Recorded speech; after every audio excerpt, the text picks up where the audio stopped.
दोस्तों, आज मैं आपके सामने एक बहुत ही जबरदस्त कोर्ट रूम ड्रामा मूवी को लेकर आया हूँ। ये साल 2019 में रिलीज हुई थी। मूवी का नाम आपको स्क्रीन पर देखने को मिल जाएगा और इसकी IMDb रेटिंग है 7.3। साथ ही इसे रोटेन टोमेटोज पर 80% की फ्रेश रेटिंग भी मिली हुई है। तो चलिए शुरू करते हैं आज की ये एक्सप्लेनेशन। लेकिन उससे पहले इस वीडियो को लाइक और चैनल को सब्सक्राइब करना मत भूलना। तो मूवी की शुरुआत में हम एक आदमी को देखते हैं जो कि एक होटल के रिसेप्शन रूम की तरफ बढ़ रहा होता है। उसके जूतों पर खून लगा होता है और इसी बीच वो चुपचाप होटल की एक सीट पर जाकर बैठ जाता है। तभी अचानक होटल स्टाफ की नजर जमीन पर दिख रहे उन खून के धब्बों पर पड़ती है और वो उस आदमी से पूछती है कि क्या आपको कोई मदद चाहिए। तो वो आदमी कहता है कि मैंने किसी का कत्ल कर दिया है। अब ये सुनते ही स्टाफ मेंबर के होश उड़ जाते हैं और वो फौरन रिसेप्शन की तरफ भागती है और ये सीन यहीं पर खत्म हो जाता है। इसके बाद सीन कोर्ट में शिफ्ट होता है जहां हमें कैस्पर नाम के एक नए लॉयर को दिखाया जाता है और आज ही उसका कोर्ट का पहला दिन है। अब वहां उसकी मुलाकात अरेंजमेंट टीम के जज और स्टेट प्रोसिक्यूटर जेरी से होती है, जहां हमें समझाया जाता है कि जेरी का काम कैस्पर को उसके केस के बारे में बताना है। अब जेरी उसे बताता है कि तुम्हारा डिफेंडेंट फैब्रिजियो कॉलोनी है और कॉलोनी एक इटालियन है, लेकिन उसे जर्मन भाषा बहुत अच्छी तरह से आती है। वो कहता है कि उस पर मिस्टर मेयर को 3 गोली मारकर उनकी हत्या करने का इल्जाम है। अब जज उसे बताता है कि आपका क्लाइंट कॉलोनी बेसमेंट वाले सेल में है, आप उससे जाकर मिल सकते हैं। तो कैस्पर अब कॉलोनी से मिलने जाता है, जहां हमें पता चलता है कि कॉलोनी वही आदमी है जिसे हमने मूवी की शुरुआत में देखा था। अब कैस्पर उससे कहता है कि मैं आपका नया लॉयर हूँ, वैसे क्या आपने अभी तक पुलिस को कोई स्टेटमेंट दी है। तो कॉलोनी बस ना में सिर हिलाता है, जिस पर कैस्पर कहता है कि बहुत खूब, लेकिन अब जब तक मैं सारे एविडेंस चेक ना कर लूं, तब तक आप अपने बचाव में कोई स्टेटमेंट मत देना। लेकिन हम देखते हैं कि कॉलोनी इस बार भी हाँ या ना में कोई जवाब नहीं देता और इसके बाद कैस्पर वहां से चला जाता है। खैर, प्रोसिक्यूटर जेरी बताता है कि कॉलोनी ने अभी तक कोई भी स्टेटमेंट नहीं दी है, लेकिन फिर भी उसके खिलाफ मर्डर वेपन पर उसके फिंगरप्रिंट्स, कपड़ों पर खून और कुछ विटनेसेस हैं। अब जज कैस्पर से पूछता है कि क्या तुम्हें कॉलोनी का केस लेने में कोई दिक्कत है। तो कैस्पर कहता है कि बिल्कुल नहीं। इस तरह अब जज उसे कॉलोनी के केस का डिफेंडर फाइनल कर देता है। फिर आगे हम देखते हैं कि कैस्पर एक बार में जाता है। यहाँ हमें बताया जाता है कि कैस्पर और उसके दोस्त आसपास की खबरों पर नजर रखने में एक्सपर्ट हैं। तभी उनकी नजर एक पुराने लॉयर जेम्स पर पड़ती है, जिसको देखकर कैस्पर का एक दोस्त बताता है कि ये लॉयर बहुत ही सनकी है। एक ट्रायल में इसने अपने विरोधी विटनेस के साथ लगातार 97 दिन तक सवाल किए, जिसके बाद 98वें दिन वो विटनेस थककर सच बोल गई और उसने अपने हस्बैंड पर झूठा इल्जाम लगाया था। वो उसे ब्लैकमेल नहीं करता था। तो ये सुनकर कैस्पर हंसने लगा और तभी उसका दोस्त आगे कहता है कि वैसे मैंने रेडियो पर सुना कि तुम्हें मिस्टर हंस मेयर के कातिल का केस मिला है। तो ये सुनकर कैस्पर उससे नाम दोबारा पूछता है, जिसके बाद उसका दोस्त कहता है मिस्टर हंस मेयर, MMF कंपनी के मालिक। अब ये सुनते ही कैस्पर का मुंह खुला का खुला रह जाता है, क्योंकि उसने सिर्फ मिस्टर मेयर का नाम सुना था, यानी पूरा नाम उसे अब पता चला था। इसके बाद कैस्पर बार से बाहर निकलकर प्रोसिक्यूटर जेरी को कॉल करता है और उससे पूछता है कि क्या मेरे केस के विक्टिम का दूसरा नाम मिस्टर हंस मेयर है। तभी हमें फ्लैशबैक में ले जाया जाता है, जहां हम देखते हैं कि बचपन में हंस मेयर अपने ग्रैंडसन फिलिप के साथ एक पूल के पास गए थे और तभी वहां कैस्पर और उसकी मॉम भी नहाने आए थे। अब फिलिप उन्हें देखकर डांटने लगता है, लेकिन मिस्टर हंस मेयर कहते हैं कि मेरे ग्रैंडसन को माफ कर दीजिए, इसे लोगों से बात करने की तमीज नहीं है, मैं इसकी तरफ से माफी मांगता हूँ। इसके बाद वो फिलिप और कैस्पर की दोस्ती करा देते हैं और तब से ये दोनों दोस्त बन जाते हैं और कैस्पर मिस्टर हंस मेयर को जान जाता है। खैर, अब हम वापस प्रेजेंट में आते हैं, जहाँ जेरी कैस्पर को कंफर्म करता है कि हाँ, केस के विक्टिम का पूरा नाम हंस मेयर है। तो ये सुनकर कैस्पर को बड़ा झटका लगता है, क्योंकि वो उस कातिल के पक्ष से केस लड़ रहा था जिसने उसके अंकल की हत्या की थी। खैर, अब रात को उसकी गर्लफ्रेंड हैना उससे मिलने आती है। यहाँ हमें पता चलता है कि हैना असल में मिस्टर हंस मेयर की ही ग्रैंड डॉटर है। अब हैना कहती है कि मुझे समझ में नहीं आता कि मेरे दादाजी को कोई क्यों मारेगा, वो तो बहुत अच्छे इंसान थे।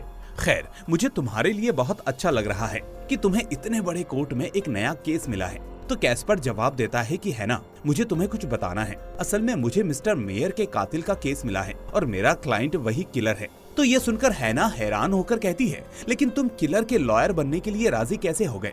तो कैस्पर बताता है कि मुझे नहीं पता था कि जिसकी हत्या हुई वो मिस्टर हंस हैं। मुझे तो उनका दूसरा नाम बताया गया था। इसलिए अब हैना गुस्से में कहती है कि कुछ भी करके तुम उस आदमी को बचाने की कोशिश मत करना, और इसके लिए कैस्पर मान जाता है। फिर अगले दिन कैस्पर से उसका विरोधी लॉयर जेम्स मिलने आता है। असल में जेम्स कॉलोनी के केस में मिस्टर हंस मेयर की तरफ से लड़ेगा। अब ये दोनों ग्राउंड में चलते हुए बातें करने लगते हैं और तभी जेम्स कहता है कि ये केस काफी यादगार होगा। तभी कैस्पर जवाब देता है कि सॉरी, लेकिन मैं इस केस को छोड़ना चाहता हूँ और मैंने इस पर अर्जी डालने का फैसला कर लिया है, क्योंकि मैं मिस्टर हंस मेयर की फैमिली के साथ पला बड़ा हूँ और वो मेरे पिता की तरह थे, इसलिए मैं उनके खिलाफ नहीं लड़ सकता। ये सुनकर जेम्स कहता है कि बहुत खूब, लेकिन कोर्ट तुम्हारे इस बहाने को सुनकर तुम्हें केस छोड़ने नहीं देगी, इसलिए अगर तुम लॉयर नहीं बनना चाहते तो कम से कम लॉयर बनने की एक्टिंग तो कर सकते हो।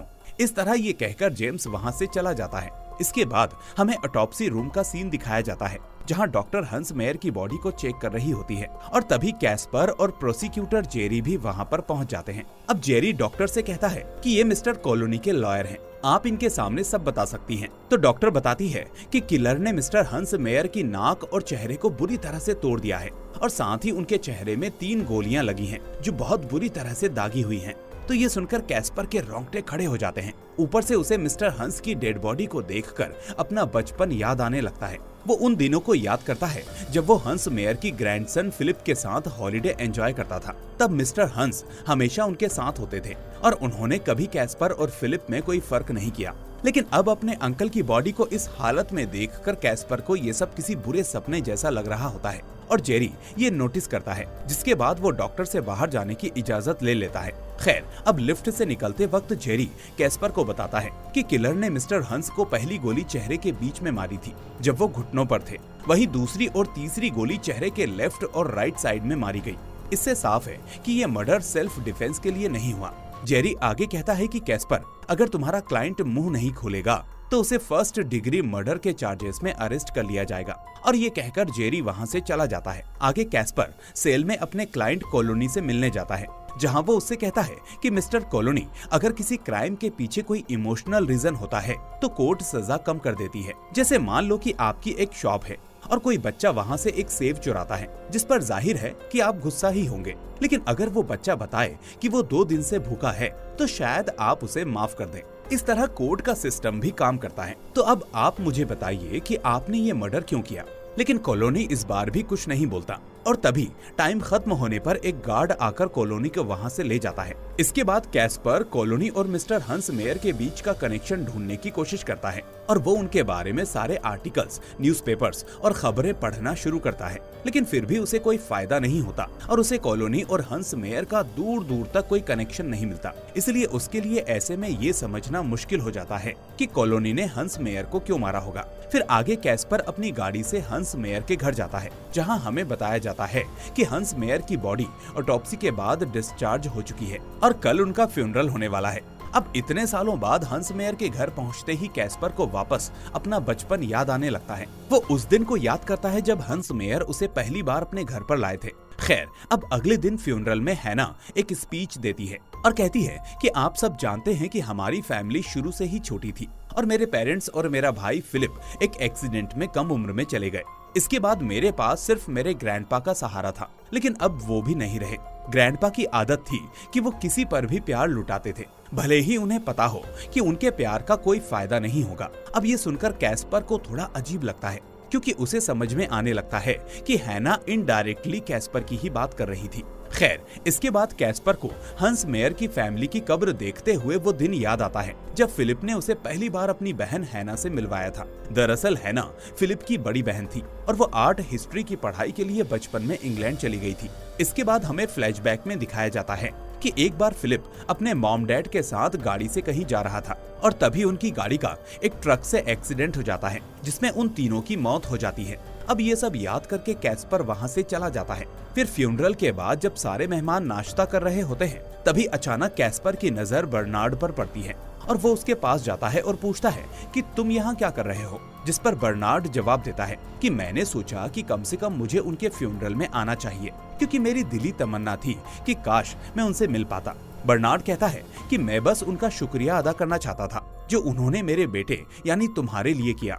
मैंने सुना है तुम्हारी मॉम अटालिया में रह रही है और रिटायरमेंट के पैसों से खुश है, इसलिए मेरे पास भी कुछ साल हैं, फिर मैं भी अपने बुक स्टोर से रिटायरमेंट ले लूंगा। तो ये कहकर बर्नार्ड चला जाता है और फिर हमें पता चलता है कि बर्नार्ड असल में कैस्पर का पिता है, लेकिन दोनों के रिश्ते बिल्कुल भी अच्छे नहीं हैं, क्योंकि एक टाइम पर उसका पिता कैस्पर के साथ बुरा व्यवहार करता था। खैर, इसके बाद मूवी कोर्ट में शिफ्ट होती है, क्योंकि आज कॉलोनी केस का पहला ट्रायल होने वाला होता है। अब इस केस की हाइप बहुत ही ज्यादा होती है, इसलिए कोर्ट में ढेर सारे न्यूज रिपोर्टर्स और मीडिया वाले जमा हो जाते हैं। फिर ट्रायल शुरू होने से पहले कॉलोनी को एक मिरर बॉक्स में डाल दिया जाता है। कॉलोनी बहुत ही खतरनाक क्रिमिनल है और वो किसी को भी नुकसान पहुंचा सकता है। अब जूरी मेंबर्स और जज अपनी सीट पर आकर बैठते हैं, जिसके बाद ट्रायल शुरू होता है। अब पहले कैस्पर कोई स्टेटमेंट नहीं देता, लेकिन विरोधी पक्ष की तरफ से एक फॉरेंसिक रिसर्चर अपना बयान देता है। वो कहता है कि कॉलोनी के जूतों पर खून मिला। वो फॉरेंसिक टेस्ट से कंफर्म हो गया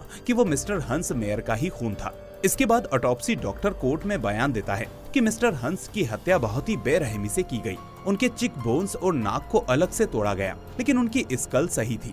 इसलिए मेरा अंदाजा है कि किलर ने उनके चेहरे पर जूतों से मारकर ऐसा किया होगा। और इसी सुनवाई के साथ पहला ट्रायल खत्म हो जाता है। आगे कैस्पर अपने क्लाइंट कॉलोनी से कहता है कि अगर ऐसे ही चलता रहा तो जेम्स ये केस आसानी से जीत जाएगा। वो कहता है कि तुम्हें पता है कि जिसे तुमने मारा है वो मेरी जिंदगी में कितना मायने रखता था। मेरी मॉम काम की वजह से मुझसे दूर रहती थी। मेरे डैड ने मुझे 2 साल की उम्र में छोड़ दिया था, लेकिन तुम्हें ये बातें समझ में नहीं आएंगी। तो ये कहकर कैस्पर जाने लगता है, लेकिन तभी अचानक कॉलोनी पहली बार बोलता है कि क्या तुम्हारे पिता अभी जिंदा हैं? तो कैस्पर कहता है कि हाँ। फिर इस पर कॉलोनी कहता है कि तुम्हें उनसे जाकर मिलना चाहिए, क्योंकि वो हमेशा इस दुनिया में नहीं रहेंगे। अब ये सुनकर कैस्पर फिर से कॉलोनी के पास जाता है और उससे पूछता है कि तुमने मर्डर क्यों किया, मुझे बस इतना बता दो। लेकिन कॉलोनी जवाब देता है कि मैं नहीं चाहता कि मेरी कहानी सुनकर तुम्हें तकलीफ हो, और इतना कहकर वो फिर से चुप हो जाता है।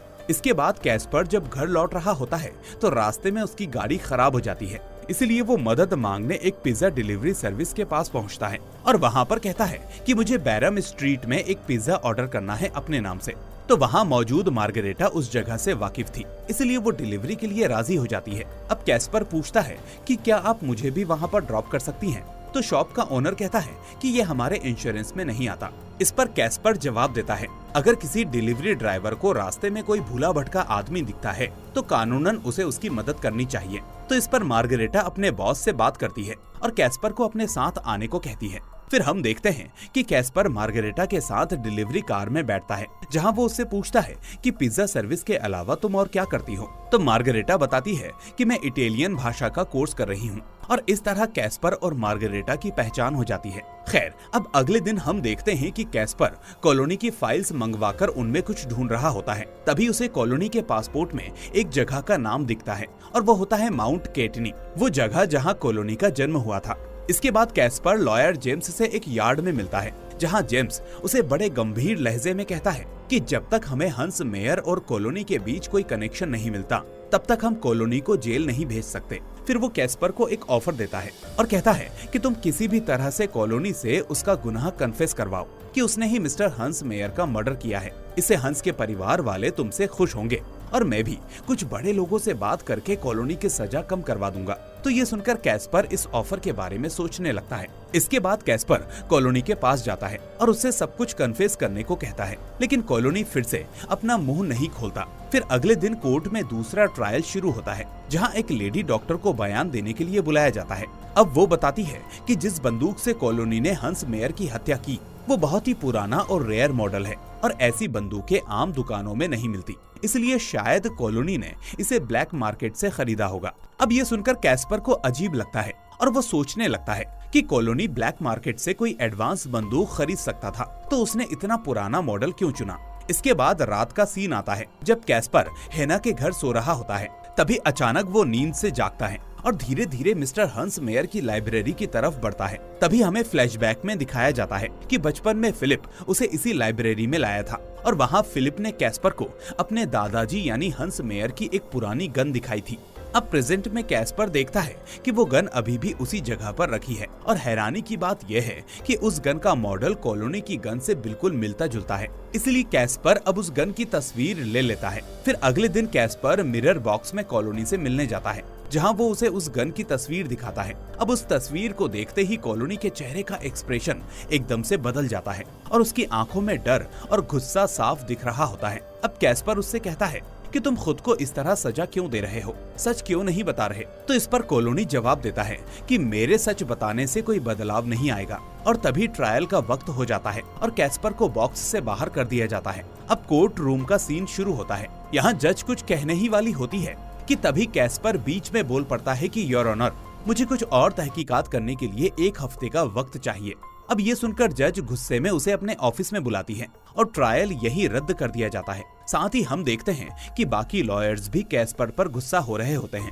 फिर ऑफिस में पहुंचते ही जज कैस्पर को डांटते हुए कहती है कि मिस्टर कैस्पर, क्या आप कोर्ट के सारे नियम भूल गए हैं? आप भूल गए हैं कि एक वकील को कैसे पेश आना चाहिए? तो कैस्पर उससे माफी मांगते हुए कहता है कि सॉरी मैम, लेकिन मेरे हाथ में कुछ ऐसा लगा है जिससे मैं अपने क्लाइंट का मोटिव पता कर सकता हूँ, इसलिए मुझे बस कुछ और दिन चाहिए। तो जज उसकी बात को सुनकर उसे 4 दिन की मोहलत दे देती है, जिसके बाद कैस्पर ऑफिस से बाहर निकल जाता है। लेकिन यहाँ हमें दिखाया जाता है कि कैस्पर के इस कदम से विरोधी लॉयर जेम्स थोड़ा परेशान हो गया था। खैर, दूसरी तरफ कैस्पर वापस उस पिज्जा सर्विस स्टोर में पहुँचता है जहाँ मार्गरेटा काम करती थी। अब वहाँ वो मार्गरेटा से कहता है कि मैं काम के सिलसिले में इटली के माउंट केटन शहर जा रहा हूँ। तुम इटालियन भाषा में एक्सपर्ट हो, तो क्या तुम मेरी बातें ट्रांसलेट कर सकती हो? मैं तुम्हें हर दिन के 150 डचे मार्क दूंगा।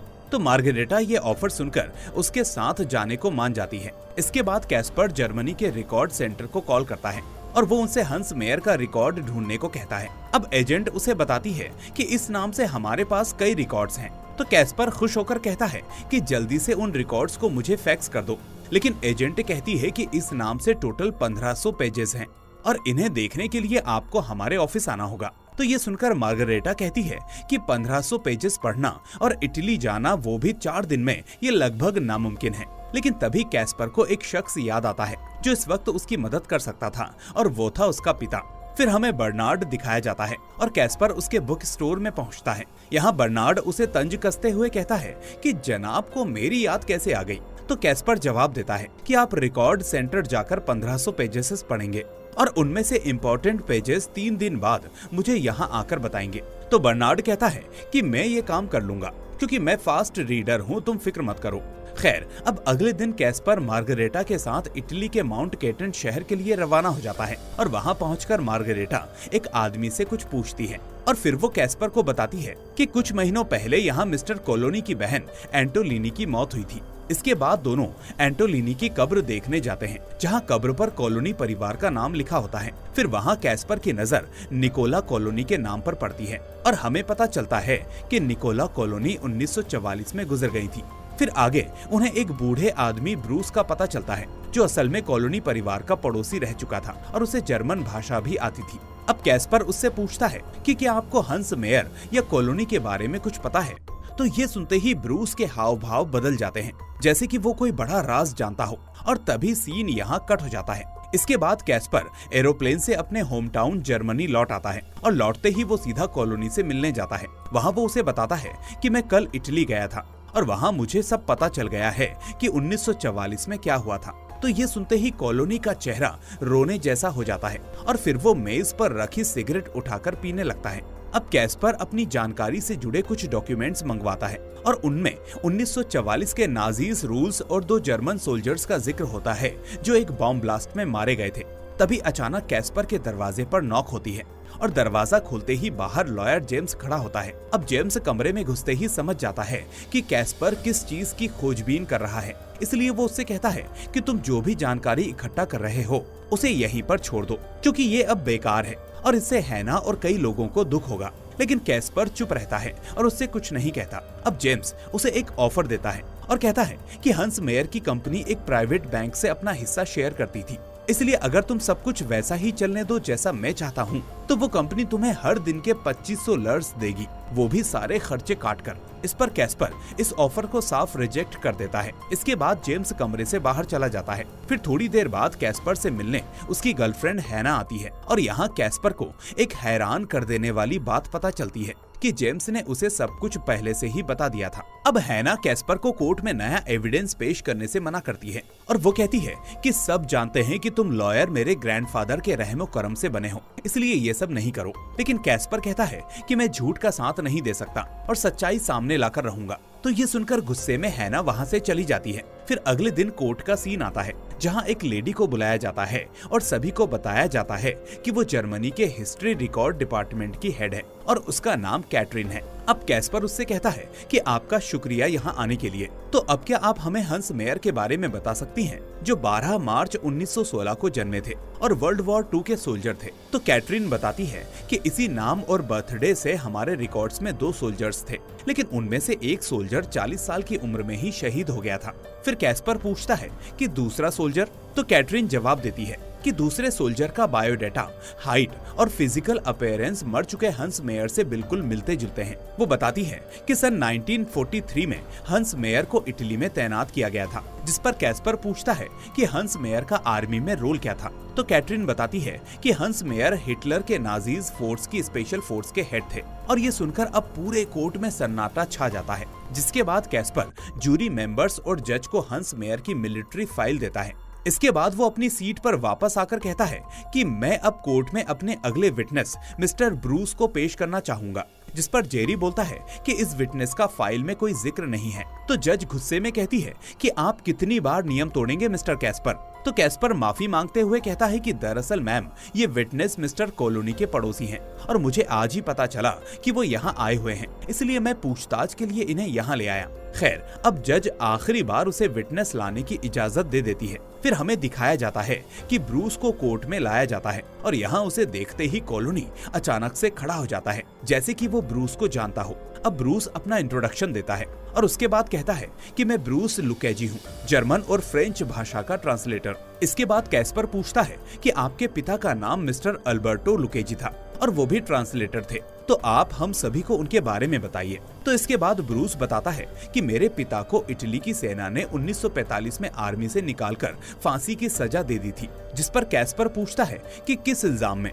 तो ब्रूस जवाब देता है कि वो जर्मन सोल्जर्स के साथ मिल गए थे। इसके बाद मूवी फ्लैशबैक में चली जाती है, जहां हम ब्रूस के पिता अल्बर्टो को देखते हैं। अब अल्बर्टो को कुछ बातें ट्रांसलेट करने के लिए नाजीज सोल्जर्स के ऑफिस में लाया जाता है, जहां उस वक्त नाजीज सोल्जर्स का आधे इटली पर कब्जा हो चुका था और उस जगह के हेड हंस मेयर थे।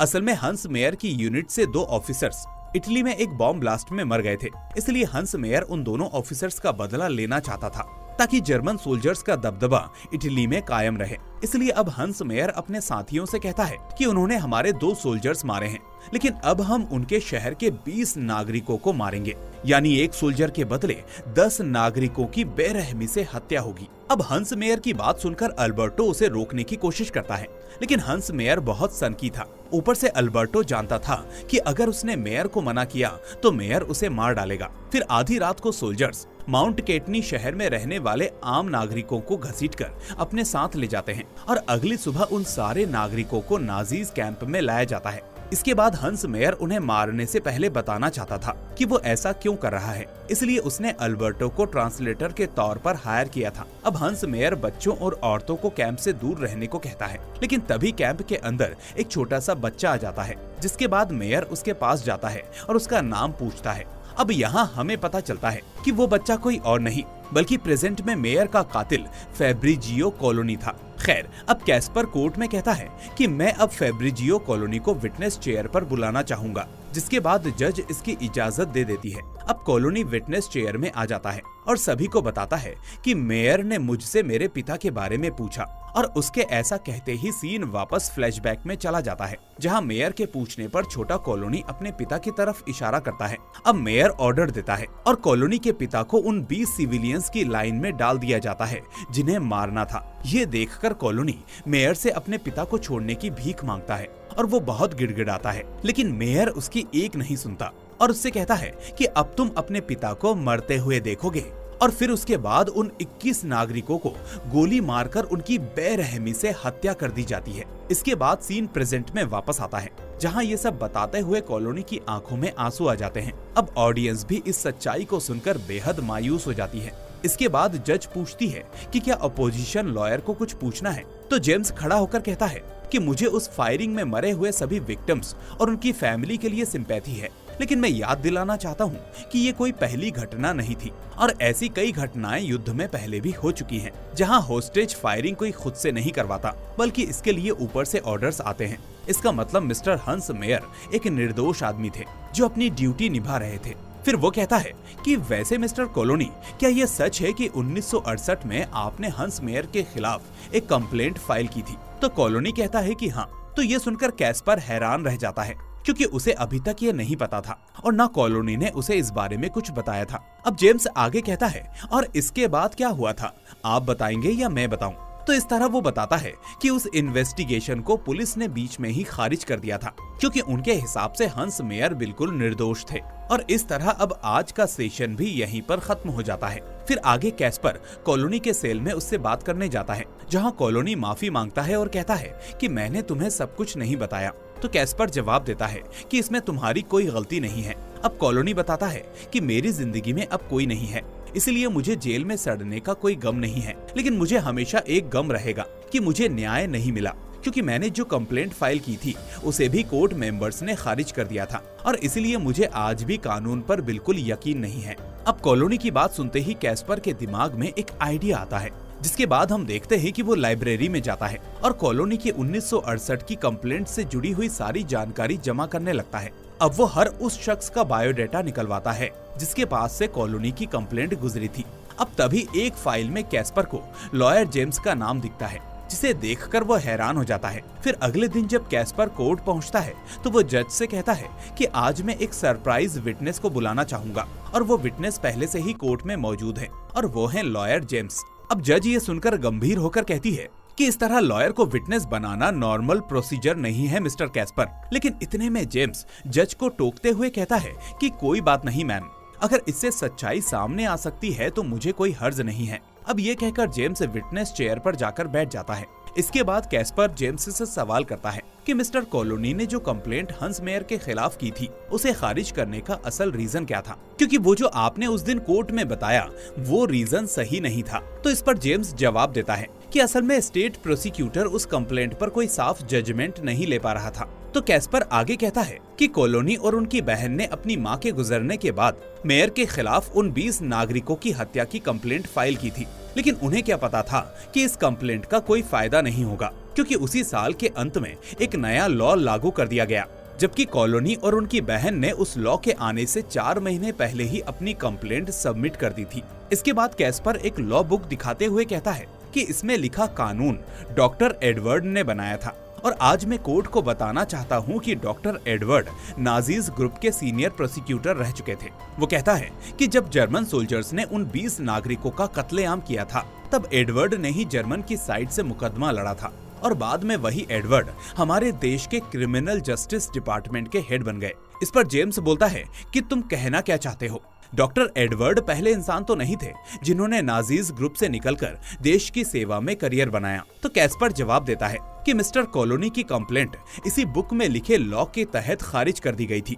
तो क्या आप बता सकते हैं कि इस बुक में क्या लिखा है? तो जेम्स बताता है कि इस लॉ के तहत जर्मन और इटली युद्ध से 20 साल पहले जितने भी कत्लेआम या मर्डर हुए उन सभी केसेस पर स्टैच्यू ऑफ लिमिटेशन लगा दिया जाएगा, यानी सीधे शब्दों में युद्ध से 20 साल पहले के किसी भी केस पर कोई कार्यवाही नहीं होगी। इस पर कैस्पर गुस्से में कहता है कि ये लॉ डॉक्टर एडवर्ड ने इसीलिए बनाया क्योंकि उन 20 सिविलियंस की हत्या को पूरे 20 साल हो गए थे। इसका मतलब हंस मेयर जैसे ऑफिसर ने 20 सिविलियंस को अपने निजी बदले के लिए मार डाला और उस पर एक मुकदमा तक नहीं चला, और सिर्फ इसीलिए क्योंकि उसके केस पर स्टैच्यू ऑफ लिमिटेशन जानबूझकर लगा दी गई। इससे साफ होता है कि ना जाने इस लॉ की वजह से कितने बेकसूरों को न्याय नहीं मिला होगा। फिर जेम्स कहता है कि मैं ये बात मानता हूँ, लेकिन फिर भी तुम हंस मेयर को इस केस का पूरी तरह से दोषी प्रूव नहीं कर सकते। तो कैस्पर जवाब देता है कि अच्छा मिस्टर जेम्स, क्या ये सच है कि जिस मीटिंग में ये लॉ बनाया जा रहा था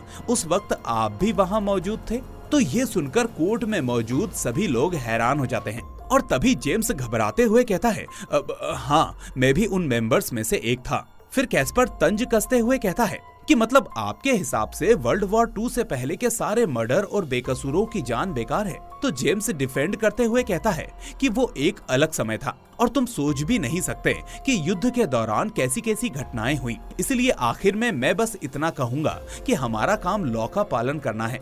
ये सुनकर अब कैस्पर गुस्से में कहता है कि उस लॉ को नाजीज ने अपने अपराध छिपाने के लिए बनाया था और उस वक्त आपके पास इसके खिलाफ खड़े होने की हिम्मत नहीं थी। इसके बाद कैस्पर कोर्ट को उस हत्याकांड के बारे में बताने लगता है जो कॉलोनी ने उसे बताया था, जिसके बाद सीन यहाँ से फ्लैशबैक में चला जाता है। अब हम देखते हैं कि कॉलोनी को उसके पिता के सामने गोली मारी जा रही थी, लेकिन गोली लगने के बाद भी उसके पिता में थोड़ी जान बाकी थी। अब ये देखते ही हंस मेयर अपनी गन अपने असिस्टेंट को देता है और कॉलोनी को जबरदस्ती ये सब दिखाने लगता है, जिससे ये चीज कॉलोनी के दिमाग में घर कर जाती है और उसके अंदर बदले की भावना हमेशा बनी रहती है। इसके बाद पैरेलल में हमें बड़ा कॉलोनी दिखाया जाता है जो हंस मेयर को मारने उसी मॉडल की गन के साथ गया था जो हंस ने अपने असिस्टेंट को पकड़ाई थी। अब कॉलोनी अपने पास्ट को याद करते हुए हंस मेयर के चेहरे पर 3 गोलियां दाग देता है, ठीक वैसे ही जैसे हंस के असिस्टेंट ने उसके पिता के चेहरे पर 3 गोलियां मारी थी। इसके बाद कॉलोनी हंस के चेहरे को जूतों से मारता है क्योंकि उसके पिता के साथ भी ऐसा ही सुलूक हुआ था। फिर प्रेजेंट में कैस्पर कोर्ट में कहता है कि अगर मिस्टर कॉलोनी कातिल हैं, तो हंस मेयर भी कातिल थे, इसीलिए क्या न्याय सिर्फ कॉलोनी के लिए है, हंस मेयर के लिए नहीं? इस पर जेम्स जवाब देता है कि नहीं, न्याय सबके लिए एक होना चाहिए।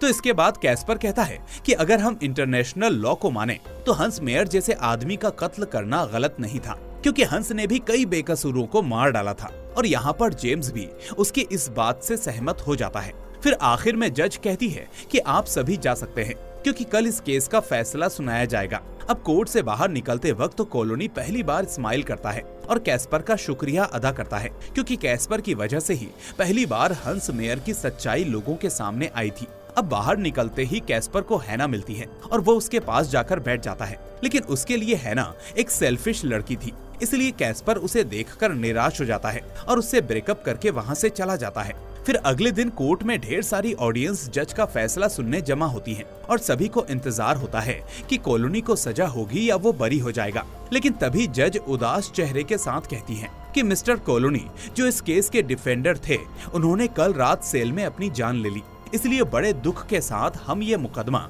यहीं पर बंद करते हैं। अब ये सुनकर कैस्पर को बहुत बड़ा धक्का लगता है और तभी उसे याद आता है कि कॉलोनी ने सेल में कहा था कि वो सिर्फ न्याय पाने के लिए जिंदा है, इसलिए शायद हंस मेयर की असलियत सामने आने से कॉलोनी को उसका न्याय मिल गया था और इसलिए उसने खुद की जान ले ली।